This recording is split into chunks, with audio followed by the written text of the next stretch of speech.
production mooy chaîne bi woo BN production mooy chaîne bi woo par leen ko YouTube bëgg xam lu leer maa nga gis sa soppe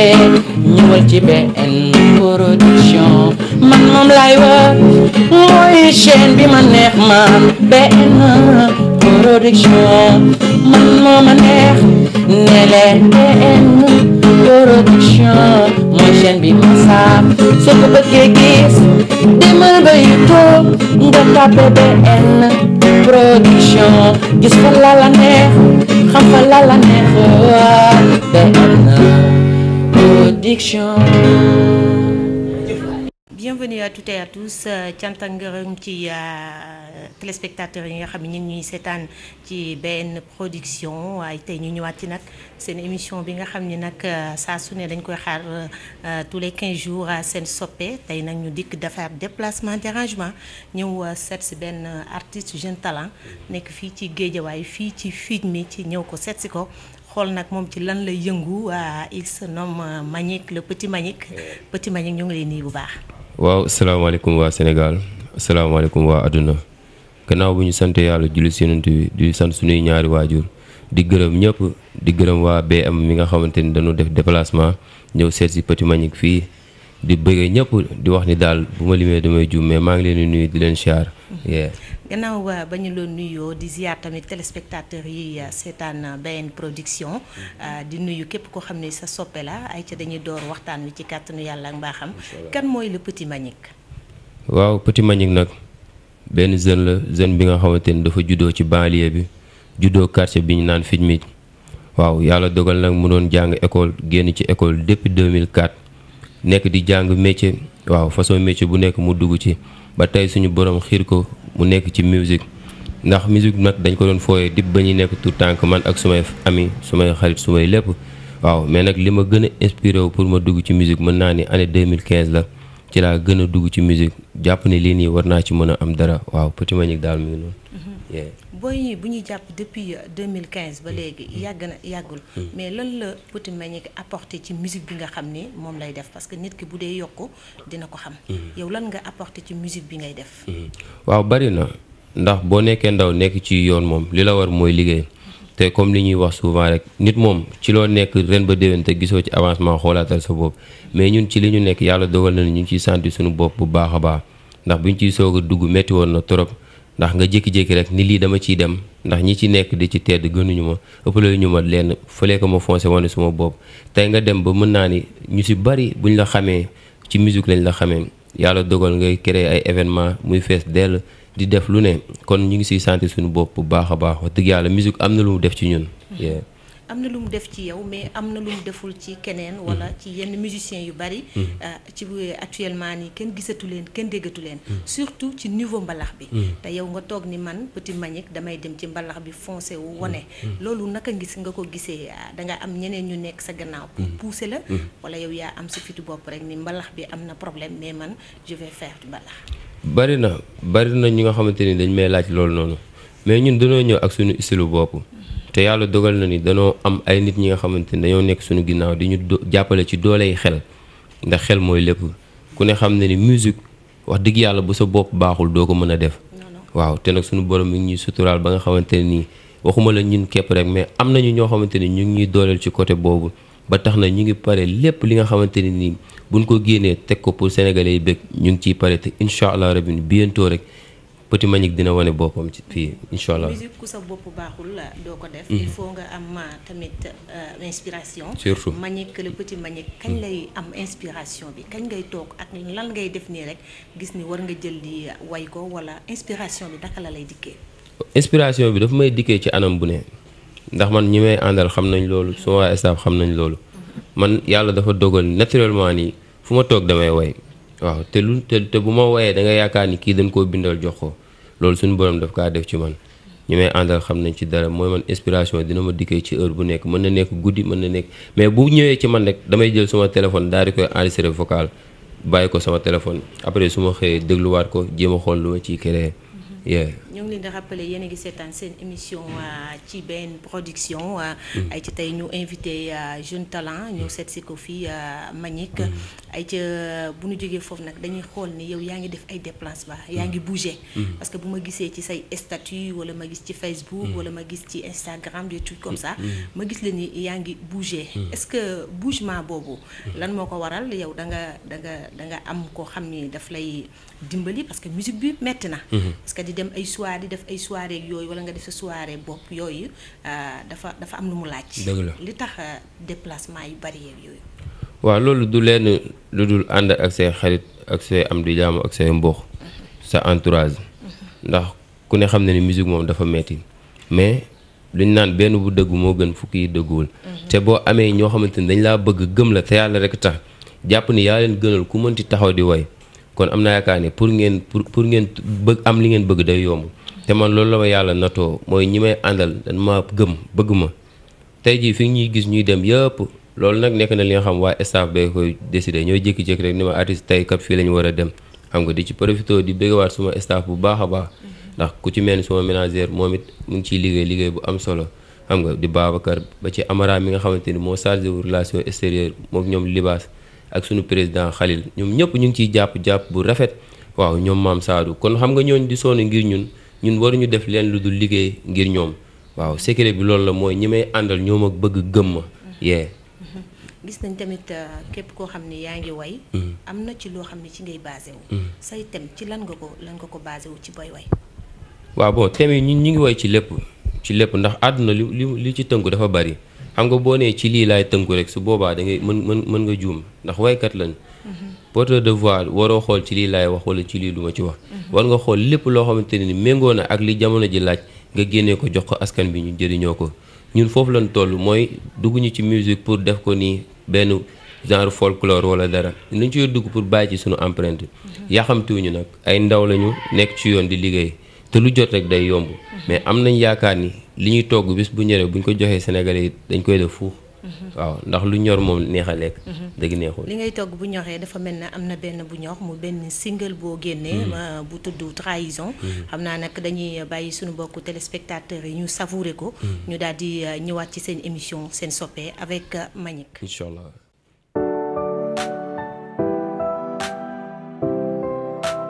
The best production.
téléspectateurs yi yéen a gis noonu son bi muy son bu nice te comme ni ma ko déggee noonu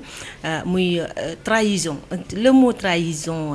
yow lan ko def wala da nga ko gis nii rek daal di koy def jox ko turu single bi. waaw morceau trahison bi su ngeen gisee lu tax nag ñu def ko du caagi ni ko sax dafay basé wu si ñun mais comme li may wax souvent rek mooy ñun porteur de voix lañ te bu ñuy wax duñu wax sax ngir suñu bopp xam nga dañuy waxal askan wi te wax dëgg yàlla nekk na loo xamante ne nii ñi ko dund dafa bari trahison gars ku ne dund na ko ci ak anam bu mu mënti doon di wax ni nag loolu moo tax ñu jël son bi génnee ko xam nga way ci trahison noonu la demee mais du caagi ni ko ñun ñi ñoo ko dund moo tax ñu sentir ko way ko même bu dul ñun sax am na ñoo xamante ni jege nañ dund nañ lu mel noonu ñu toog gis ni war nañ ko mën a way ko. c'est sûr. yeah. c'est sûr que yow kenn trahirul. ka man non. pour wax ni nag téléspectateurs yi ñuy seetaan ci BN Production moom tamit que dégg naa français moom mën nga ko làkk trop. yeah. Mbagnick comment tu vas. ça va. tu vas bien. bien. ah la xam si rek. non bokkoo ci. maa la wax loolu. bokkoo ci. dañ maa bëgg. dégg naa ku mën français nga. maa la wax loolu. ñi may àndal loolu lañ namm ci man. loolu lañ namm ci yow. ak yonent bi waaw. ay ci tey le petit Mbagnick la ñu invité fii ci Feed Me ci nar a def ak moom seen émission seen soppe. di nuyuwaat bu baax a baax soppe yeeg am di jàmm yi ñi nga xam ne nag saa su ne ñu ngi ci site bi di site BN Production li may wax saa su ne ñàkk ko abonné wóorul. dafa am benn koo xam ne ni yaay la ci yow. mag la ci yow. elle s'appelle Abi. xam naa ni moom dañ koy dalal ci 2 minutes le temps que nga ñëw ñu eggalewaat ak yow émission bi incha allah. incha allah Abi kon mën nga ñëw toog. bu ko defee ñu waxtaan ak yow. ndax nit ku ne ci loo nekk ak ci looy def am na ku la dimbali am na ku la jàppale. am na ku la tatagal. am na ku la tëye ba nga xam ni lépp looy def saa su ne moom da nga ko xalaat. ci këram sax d'ailleurs la ñuy defee émission bi. ay ca Abi mën nga ñëw. incha allah ñëwal toog waa maa ngi lay ziar bu baax a baax macha allah sa tagal baax na. sa make-up baax na. merci beaucoup ñoo ngi sant bu baax a baax a baax. parce que da ciy baax li ñuy naan derrière un grand homme il y a toujours une grande dame. et je vois que tu es une grande dame. ñoo ngi lay dalal bu baax seen émission seen soppe ci BN Production te ñu ñëw seet si ki nga xam ni. artiste bi mën nga wax tuuti ci moom boo doon wax ci Mbagnick lan ngay wax si Mbagnick. waaw ginnaaw bi ñu santee yàlla julli si yonent bi sallallahu alayhi wa sallam di sant suñu ñaari waajur bu baax di leen gërëm di leen sant ci tey seetsi bi ngeen ma seetsi di wax gi sama raq ji waaw balaa boobu moom laa njëkk gërëm di ko sant ak ñi ma àndal ndax li ma gën a neex si moom rek ma di ko wax à chaque fois moom fàttewu nitu démbam ñi ma àndaloon ba muy commencé di door ba léegi moom lay àndal li ma gën a neex si moom ma yàgg di ko wax parce que nit ki li mu wax rek ni nga mel ni lim la def na nga ko def a tax te xam naa ne moom fonk na ma teg na ma place donte jëmm yu ndaw laa waaye lépp lu muy def Mbagnick bala cee wax ak ma Samba wala ma Demba bu waxee staffam day ñëw wax ak man soir bu muy njëkk a tëgg muy ravin ak fu mun a doon day ñëw mag yi ñaanal ma lu muy dugg mag yi ñaanal ma seetlu ko nag di ko conseillé te ma xam ne conseil boobu ba tey mi ngi ciy dox dama ko yàggoon di ko wax ne ko Mbagnick ñett yi maytul ma ko maytul ma jigéen maytul ma sëg rek te bul wor te xam naa ne wër na sëñ Saaliw mu ngi yaakaar na bàyyi moo xel mi maa ngi koy bàyyi xel boobu ba tey mi ngi koy doxee te leer nañ da day dem ndax xam bu tax day dem fonk na ay waajuram jox na ay dëkkandoom cër xam na fu mu jóge fiñ mi gi 89 lañ fi ñëw boobu sax juddoogul ñu nekk nag ñoom ñu nekk xare ay papaam ak ñun suñu waa kër yëpp dem ba nekk benn waaye macha allah laf cat Mbagnick wanewul star yaawul talon yaawul leen toujours mi ngi suufe am ak ñëpp jàmm ak salaam jox ma cër nag féri ci man ba mu jeex moo tax suñu wax si moom sax tam ñu ne farfarloo la mais dafa maa yëg bëgg ma te leer na ma ne kër goo dugg fii loolu la ñuy wax baaxam ak yaroom ak teyam jox ñëpp cër man buy wëy sax des fois day wëy nit naa ma waa ku romb nii muy wëy parce que yor gi mu won waa koñ bi ak tey bu nekkee ci milieu bi di wëy beneen nit day doon kon nga xam ne fukk jaaxalu ko daal dëgg la di ko wax rek encore une fois fi ñuy séntu Wally Seck fi ñuy séntu ñoom Youssou Ndour yàlla nañ fa gis ci barke Seydina Mohamed parce que mérité na ko ndaxte bu yoon jeexul wax sul du jeex bu yoon jeexul wax sul du jeex sa kàddu gi mujj rek nga xam ne lan ngay wax Mbagnick lan nga koy conseiller ak artistes yu mel ne moom ñi nga xam ne ñi ngi doog a door waaw comme li ma wax rek te duma yàgg di ko wax à chaque fois mu mel ni su ñun mag ngi dañ ñu ko doon wax ma di delluwaat di ko wax mu ñett kàddu yi mu ko dénkoon ba tey rek bu la fëkk jaaxal say nitu démb ne nekk say nitu tey fonk say waajur maytul ma jigéen te li ma wax rek boobu ba tey mi ngi ci mi ngi ci voie bi te xam naa ne macha allah laf cat dina baax. loolu laa koy wax di ko gën a conseillé waat mu gën a góorgóorlu mu gën a jàpp parce que nit ki moom loo bëgg rek. say mbokk ànd ci ndax lekkul dërëm nag bàyyi kenn. loolu leer na yaayam gërëm na ko papaam gërëm na ko ay mbokkam gërëm nañ ko lépp lu mu am bokk nag ak nit ñi des fois day toog sax si milieu def wuy ba pare noonu lay fëggee ay poosam joxe ko waaye du ko ñàkk ndax dama doon dégg sama sang ba sëñ Saal di wax naan loo bëgg bëri da ëllëg rek dee ko joxe. te xam naa ne bu kattanu yàlla ak mbaaxam dana dem. di ko wax rek di ko ñaanal soirée bii muy tëgg le 3. li ma ko waxoon rek à chaque fois bu ñëwee. ma ne ko yal nañ ko commencé bisimilahi rahmaani rahim jeexale ko si alhamdulilah rabbil alamina yàlla na ci yàlla gën a may ndam. man mu tuddee ma du ma ne bureet. ndaxte boobu ba tey noonu la nekk ak man maanaam fukk jaaxale ko te changé bu ay nitu démbam. te macha allah laf cat. instant yi mën naa ñàkk jot waaye teewul ba tey rek nitu démbam mi leen di bàyyi xel. yal na jàmmam yàgg. di ko ñaanal yal na ko yàlla sàmm. yal na ko yàlla aar yal na ko yàlla ñit yal na ko yàlla làq fu yàgg yeekul yal na ko yàlla gën a jubóoleeg ay soppeem gën kaa jubóoleeg ak xaritam yi nga xam ne boobu ba tey ñoom ñoo may nekk di remercier bu baax waa Fadja tamit bu baax ak waa fiñ bi yi nga xam ne fii lañ jugee dëkk fi dem wax dëgg yàlla yonte bi jour bi ñuy dem ñëpp dañ leen wax naan amatuñu artiste waaye moom mu am couleur rek waaye donte Fadja gee mu dëkk ñoo ñu ko gën a bëgg waaye ñu ne duñu des ginnaaw ci moom. merci beaucoup ma chérie kontaan nañ ci témoignage yi di la wax ni rek macha allah li nga wax am na solo ndax nit bu ñëwee taf ci yow nii nga mën a def te on voit que kii xale la du mag kon lii nga ko wax tamit am na solo ñu ngi lay jaajëfal bu baax a baax ay ca Petit Mbagnick da ngay ñëw toogaat ñu daal di continuer waxtaan wi téléspectateurs yi ñu leen fàttali yéen a ngi seetaan seen émission seen soppe ci benn production ma ànd ci Petit Mbagnick fii ci Fine Beach Petit Mbagnick gannaaw témoignage yooyu dootuñ ci dellusiwaat sax ndax day nekk répétition wax nga ko moom wax nga ko dañuy ñëw ci single bi trahison fan la toll ak naka nga ci defee démarche yi ak ndax prétendre nga bientôt nga def ko clip. waaw actuellement ni nag ñu ngi ci préparation clip bi ndax sax boo xoolee clip bi waroon nañ ko def avant ñuy dem fële yëngu leen mais staff bi dañoo waxtaanaat ñu ne comme actuellement ni ñu ngi nekk ci préparation soirée bi am na yeneen i projet yoo xamante ni ñu ngi ci nekk kon nañ ko song bu ñu paree bu ñu jugee ci soirée bi incha allah ñaan nañ ni semaine bi ci topp sax fekk clip bi pare su ko defee ñu jox ko soppe yi mais actuellement moom ñu ngi ci nekk di ci liggéey bu am solo mooy single bi ci moom xam naa ne bu soirée bi jàllee na ko ñëpp xaar clip bi incha allah rabin dinañ ko génnee jox ko soppe yi. borom boutique mbagg boo gis rek xelam mooy ubbi boutique. boo paree ci single bi. est-ce que yaa ngi waajal album. Petit Mbagnick mi ngi waajal lépp ndax xale la te boo nekkee ndaw moom li la war mooy liggéey kese déglu say conseil xam nga ndax ñun ñu nekkal wax dëgg yàlla dañ leen di déglu ci lépp tey jii nii même bu fekkee ne ñun am nañu benn décision boo xamante ni dañ koo jël. ñi ñu jege ni ñu kat lii ak lii doo ko def lii ngay def dañuy mujj obligé wu def ñoom li ñu bëgg. c'est parce que ñooy ànd ak ñoom di liggéey te nit ki doo ko jiital ba pare di ko faxastal waaw ñun nag yàlla dogal na ñi may àndal ñëpp comme ay jeunes lañ comme man su may morom lañ comme man mais su may kilifa lañ ndax wax dëgg yàlla dañ naa ma bàyyi lii defal lii lu ma la waxoon sànq heure bu nekk dañ ma koy woo ni ma nañ dem di mën naa dip bi ma tuxoo Fadja ba léegi avant may tuxu sax Fadja mais dip bi ma tuxoo Fadja ba léegi sama bët yi gëmul guddi. billaahi bés bu nekk ñu yëkkati ma yóbbu ma biir Dakar dugg ci boîte yi dem def lii dem découvrir leneen ak leneen tey jii Petit Mbagnick mën naa ni day wax soppee le 3 avril incha allah yëngu leen loolu dina metti te dina yàgg ndax moom li muy sentir guddi yi ni mu toll gëj na kaa sentir waaw. dafa am luy dox ci yow xam naa ni ndax da nga li ñu koy wax da nga agité mais dinañ ñëw ci le 3 avril bi incha allah muy anniversaire bi waaye balaa loolu damaa bëgg téléspectateurs yi nga xam ne ñu ngi ñuy seetaan nga may ñu tuuti ci sa voix nga way ñu dégg la ñu xam tamit Petit Mbagnick sans tama sans guitare sans rien Petit Mbagnick chante bien ay ca ñu déglu la kii may bëgg way mooy soxna Abi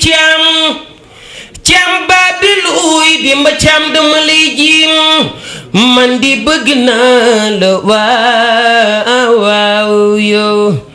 ami si la ni woowee sa yaay mbokkum yaayu Tafa dama laa wóolu man di yaa ma bëgg di ma tiitaru man tamit ma jox la sama xol waaw waaw du ma tàyyi ci di la wéyali abi caam ba bi demba caam dundale ba xëy say may di baaw loo fi gën a yàgg muy sunu njëriñ caam baabel man de dama laa bëgg loole waaw yow waaw ndeysaan su ko defee ñu def loolu rek daal di koy may sunu jigéen ndax nag moom dëgg neexul dafa sës ci ñun. dëgg la li neex na buñ la déggee ngay way dafa mel ne ndongoloo man loolu laa sentir dangay ndongoloo dafa am lu mu def ci yow wala dafa dangay roy ndongoloo wala ngay idolam parce que bu ma la déggee ngay wax en tant que animatrice je vois que ndongoloo mooy wax yàlla na yàlla seral ay yaxam. waaw loolu dama ci sawar pour tontu ci ndax nag wax dëgg yàlla dañu di ay ndaw di doomi banlieue ku ne xam ndongoloo li mu def ci banlieue bi ku ne xam ndongoloo li mu def ci musique Sénégal mu bàyyi fi empreinte am tey jii def na fi lu kenn dootul fàtte ñun c'est normal ñu woy nit dégg ndongoloo waaw c'est normal ndax nag fi nu bokk moo tax te loolu dama ciy fier mooy ma woy nit déglu ma ni ma dama ciy sentir ndongoloo loolu dama ciy am mbégte ak contentement bu baax di wax ni du c'est la première fois mën naa ni bés bu ma saa bu ma nee der nit jël ma si suuf ni ma yow da nga nduroog ndongoloo tëgg naa fi soirée dugg see morceau ndongoloo barki yonent bi benn kilifa ñëw fekk ma ba fi ma nekk yëkkati xaalis jox ma ni ma nag lii dama la ko may ngir jëmmi ndongoloo ndax da ngaa ni der ma sentir ndongoloo kon nag wax dëgg yàlla dañuy am mbégte bu baax a baax ci loolu di wax ni nag ndongoloo moom kenn la waaw te du ñaar ndongoloo kenn la ci loolu nag ci la ñuy duggee ci ki nga xam ne mooy sa manager ndax loolu dafa am solo nit ku ne il faut mu am koo xam ne da koy épauler même bu dul abi bu dul ajjuma bu dul sa xarit yi toog am na keneen ku lay épauler muy sa manager moom day ñëw pour ñu laaj ko ci 2 minutes wala 1 minute kan mooy Mbagnick ak waaw ak ci programme yeeg yooyu parce que manager nee naa ko moom ak fans club mënuñu ñàkk ci artiste parce que ñoo yor programme bi ñoo yor lépp kon moom dañ koy dalal le temps que nga ñëwaat ñu eggalawaat émission bi ay ca ñëwal manager bi ñu leen di fàttali nag yéen a ngi seetaan seen émission seen soppe ci BN Production à la présentation Sistefa ci loo ne maa ngi ci jàmm bu baax. ziar naa la. delloo naa la ziar. waa noo def. maa ngi ci jàmm. ça va bien. ça va alhamdulilah. yow yaay manager yi Mbagnick pourquoi nga ñëw choisir nekk manager am. waaw en fait Mbagnick nag bi ñu dëkk bokk kër yàlla dogal bi ñu xamante yàggul mu nekk nit ku baax doon xale bu am yar tout le temps ñooy nekk yàlla def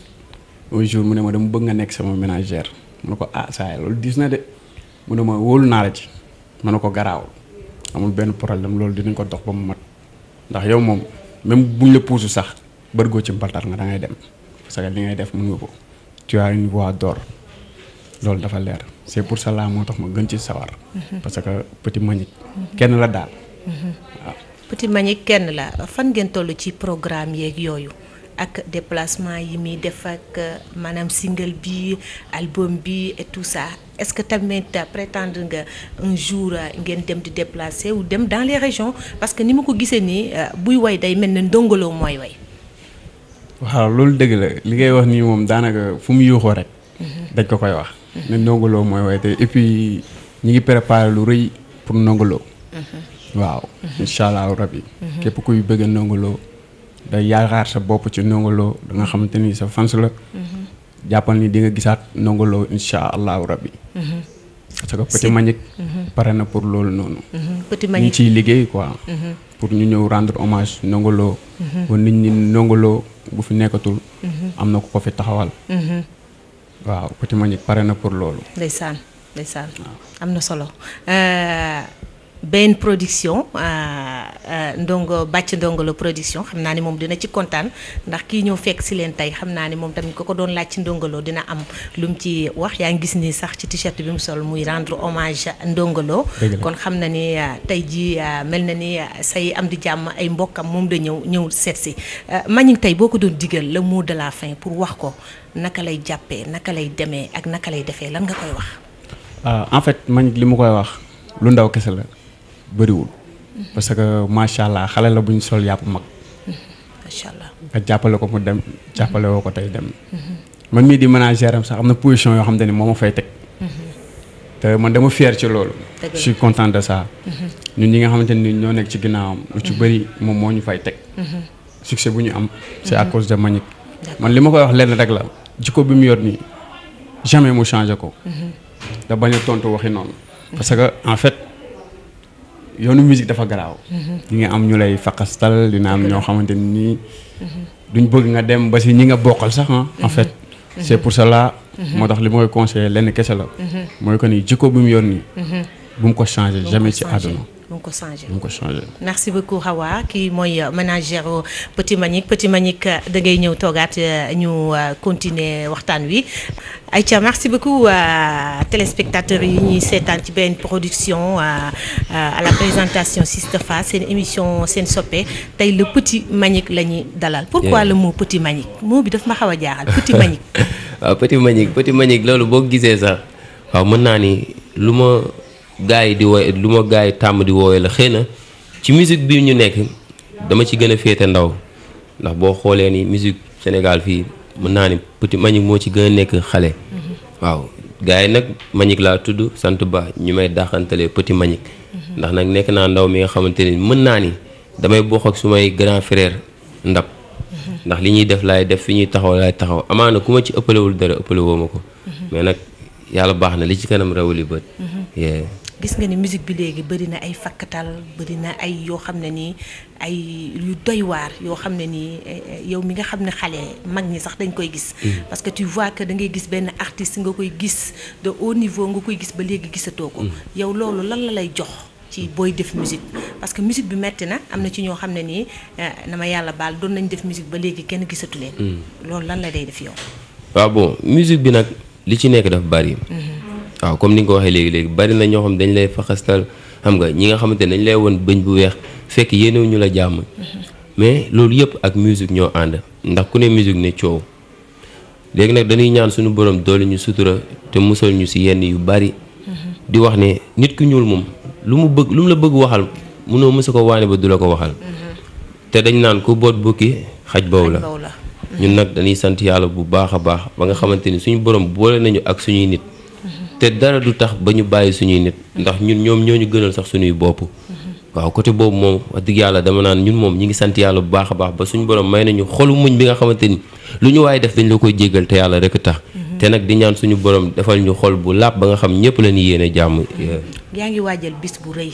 bis bu màgg bis boo xam ne ni bis bu spécial la ci yow. waa le 3 lan mooy xew le 3. waaw le 3 avril nag luñ naan defoon nañ ko daaw fekkee déwén dañuy baaxantal. le 3 avril incha allah rabi ñu ngi koy yóbbu fële ci yëngu leen Petit Mbagnick war ci ànd ak génération banlieue war ci ànd ak waa Fidmi fi nga xam fi laa juddoo màggee fi yaroo fi ba ni ma fiy jigee di dem Cité Fadia xam nga di fa ànd tamit ak waa Cité Fadia ndax léegi-léegi comme li soxna Abi wax rek bi ma duggee Fadia ba léegi mën naa ni jiga diwuñu ma dafa mel ni sax fa laa juddoo ndax niñ ma téewee di woo ñëpp ci bés bi di leen xamal leen bésu Petit Mbagnick seen bés la le 3 avril nag la fay xew ay surprise yu dong la ku yéex doo am place incha allah. yaa ngi ci ñaata édition. bii mooy 5e édition bu may def ndax yi ma mus a def yëpp fii laa ko defee ci banlieue bi Ravin mais ren ji nag suñu borom dogal ñu ko yóbbu fële ci yëngu leen te incha allah déwén ñaan nañu yàlla yóbbu ko feneen fu dul foofu. ci kàttanu yàlla. 5e édition. metti na mettiwul. ñu lay ñaanal un jour waa benn production ñëw fii.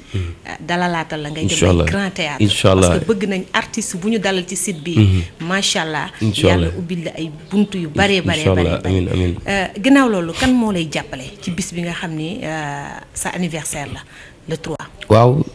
ñi may jàppale su may mbokk lañ ak su may am di jàmm ñi nga xamante ne nii dip ba Mbagnick di soog a dóor ba léegi ñoo ciy jàpp comme fii ma toog suma jigéen Abi Thiam ndax moom it da ciy sonn lu ma xewle da ciy sonn bu baax a baax Ndeye Maguette tamit noonu suma raq yaay la xam nga soxna May tamit da ciy jàpp si sumay mbir bu baax a baax xam nga di wax ni sunu papa Racine Ba it day jàpp suñu mbir ndax moom it mën naa ni kenn du moom man Mbagnick mën naa ne somme bi ma njëkkatee si suma carrière suma papa Racine ba moo ko yëkkati teg ko suma loxo xam nga ñu ko siy sant di ko gërëm bu baax ndax ne yombul nga gis xale bu nekk ci yoon defagul dara nga yëkkati benn somme bi di ko doolelee loolu yombul ñu ko ci remercier bu baax di gërëm sunu papa it am Pereira bu baax xam nga di gërëm it Tafa Thiam Chéri Fallaye xam nga ndax ñun ñooñu amuñu seen fay di gërëm Dodo Chéri Fa moom tamit suma nit la suma lépp la waaw moom it samay mbir da ciy jàpp bu baax a baax ay pël xam nga di bëri gërëm ñoom góor gi jaxate ay Iba Fall waa fit mi yëpp su ma limee damay juum mais maa ngi bëggee ñëpp di bëggee waa Cité Fadia bu baax ci mel ni waa association HDF xam nga di gërëm waa ñoom Tafa xam nga gaa yëpp ñoom ñàmbe su ma limee damay juum di gërëm Mbàkke tamit suñu grand frère bi nga xamante ni mën naa ni lépp lu nga xamante ni moo jëm ci sama wàllu pip moo ma koy defaral waaye mention spéciale suma sëriñ maa ngi koy bëggee muy sëñ Abdou Karim borom Cité Fadia moom it maa ngi koy gërëm bu baax a baax di ko wax ñu ngi gis ñaani bu baax a baax waaye di gërëm it Badara Kebe ndax Badara Kebe kenn du moom ci man borom Grand Yoff di wax daal yàlla na jàmm yàgg ci biir réew. yàlla na jàmm yàgg ku ni waykat ni am na ay soppe. te émission bi seen soppe. moom la tudd. pour terminer l'émission en beauté. lan ngay wax sa soppe yi ndax nit di def dara nit bëgg ko dafa neex ndax buy nit di def dara ma tëtti sooli nit bëgg ko rek am na keneen koo xam ne nii ma ngay def lu safaanul ci moom lan ngay wax sa soppe yi. waaw man de lu ma leen di wax mooy ñu xam ni Petit Mbagnick Ndaw la nekk ci yoon. te daa am loo xamante ni moom la teg def tracé muy lépp rek ànd ak ci li Baye Karim waxoon li mu woote makaarimal axlaa yar ak teggin képp waaw ñun moom la ñuy jëfee na ñëpp ñëw ñu ànd dox ci loolu yar ak teggin képp ku ñu féete mag ñu jox la cëru mag ku ñu féete rax ñu jox la cëru rax te bañ a aj suñu bopp xam ne ay nit lañ ni ñu mel doomu aadama yi ñoo ñu ko def waaw amaana ci aar bi ñu nekk mbubb la bu ñuy sol bu ñu ci dee dem nag kenn du yóbbee dara mais bu ñu ci paree bu ñu nekkee fi ñu war a nekk dañuy doon taalibe képp waaw di wax soppee man ak ñoom waxuma la grand théâtre ba Bercy ci kàttanu yàlla ak mbaaxam. le mot de la fin en français. waaw cëm loolu dina ma neex bon je te remercie tous mes fans quand je dors les fans c'est parce que qui a pas abonné le Petit Mbagnick. Le Petit Mbagnick, c'est une jeune débutant qui débutait à quartier de la Figmi. Oh. Tu allais Cité Fadia. Bon, ouais, Cité Fadia qui est acquérir quoi, acquérir bien. Donc merci beaucoup Petit Mbagnick pour téléspectateurs yi gis nga Petit Mbagnick moom lañ ñëwoon tey invité fii à Film bi merci beaucoup tout est bien qui finit bien émission bi tous les 15 jours lay daw ci BN Production ma ànd ceeg sama caméraman Bac ak ñi nga xam ne mooy site bi muy BN Production je vous donne rendez-vous à bientôt inchallah allez peace and love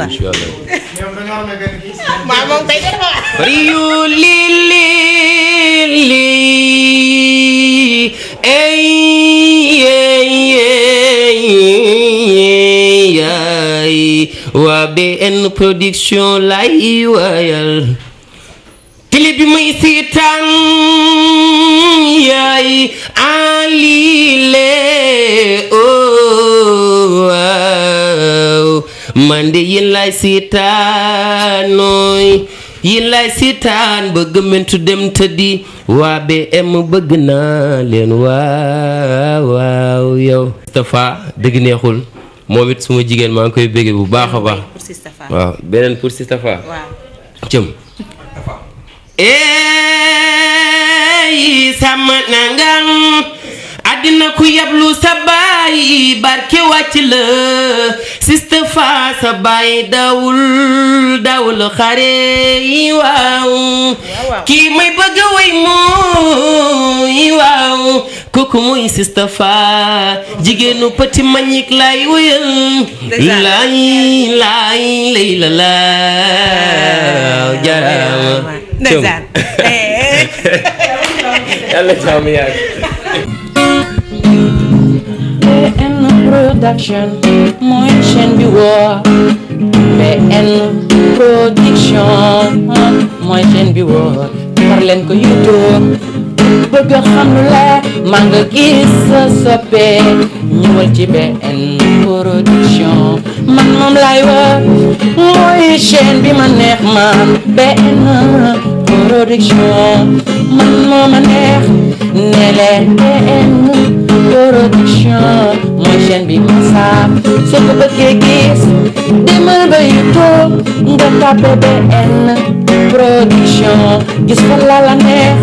xam fa la la neex BN production